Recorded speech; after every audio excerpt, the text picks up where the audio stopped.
Hello everybody, welcome back to my channel. Today I'm going to be talking about two things in today's video. I'm going to be talking about the tornado threat for today, but I'm also going to be talking about what happened yesterday for for the severe outbreak, and mainly though in today's video I'm going to be talking about a potential first named storm or first hurricane in the Eastern Pacific. But let's get into the video. So basically, yesterday was being given a high-end risk early in the morning in British time anyway, at 7 o'clock. Obviously I went on here and then showed a high risk, which I wasn't surprised about at the time, like what the HER was saying. Like HER is basically a higher resolution model, but I'm gonna get into that in a moment. So basically, it was going for a high risk. So it was basically 95% chance there was going to be a tornado around the high risk, and that, and the RC the Storm Prediction Center done a potentially dangerous situation watch. So that's very rare. Only 3% of warnings and watches are a PDS warning. So that's pretty rare as it was. And there was a lot of things going around saying a major outbreaks going on and all that, which I thought was going to happen, but obviously it didn't come to fruition. It was mainly because I think the warm sector didn't was quite stable. It wasn't really moving much, so I couldn't trigger them or let them advance much more north than northern Oklahoma. And then obviously the convergence line from the west, the score line, formed too quick. And then obviously supercells, you want them to be discrete. You want them to be on their own, where nothing's gonna influence them. Discrete cells are the most dangerous because on their own they have their own atmosphere to themselves. They're basically a living creature. So basically they have their own environment to take in, inflow, outflow, and that, in the more deadly when they're discrete. But when they're in a score line, when there's cells embedded in a score line, it's not as it's not as favorable for tornadoes, because in the score line obviously they're getting influenced by other storms and that, so there isn't inflow or outflow boundaries as good as good as the discrete cells, so they can't really form. But obviously the wind threat and the hail threat would increase in that score line in the convergence.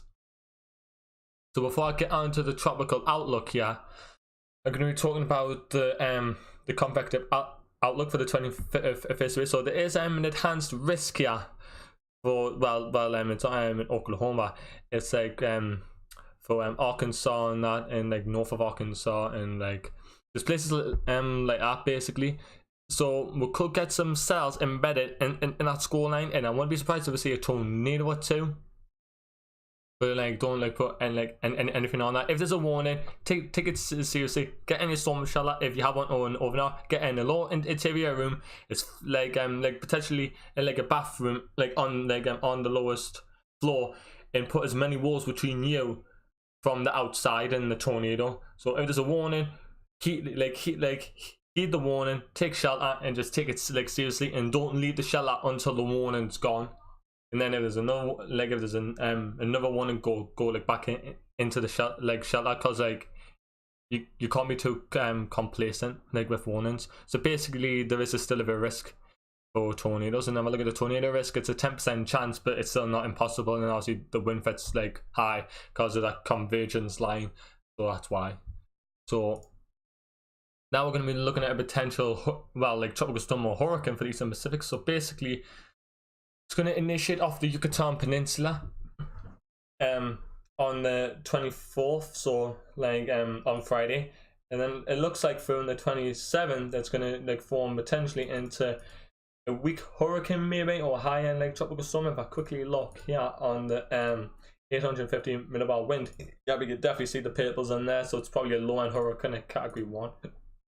And as we go on, it just goes back into the Yucatan, and here you can see the MGO at its peak here. The MGO is convection, and if there's no MGO, there's more suppressed and drier air, so there won't be as much precipitation. So then the low hits the Yucatan again, then it just looks pretty wet because of MGO, and like nothing else looks like it's going to form. So we could see our first hurricane of the season. But it's a Pacific. We just got to find out because yesterday it was showing a 943 millibar hurricane. That's a major hurricane. So like nothing's off the table. So we'll just have to wait and see on that.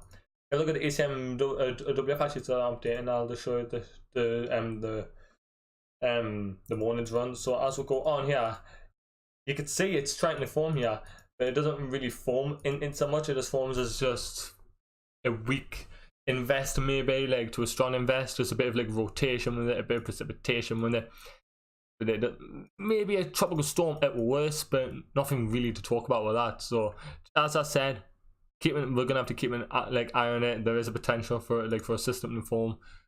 If it does form, and if there's some like if the hurricane center, no, the Pacific Center, sorry, if they issue advisories and then like it keeps like going up in like the percentages of like likelihood of it becoming a named storm, then we're gonna have to really take note, and then we're gonna have to take precautions. If we look at the sea surface temperature anomalies on average here, where it's gonna form, it's between average to maybe slightly below average and above average. So it's well supportive enough for the form, and when it forms it's under low wind shear, and like it's very moist, like the atmosphere, so the relative humidity is very, very high.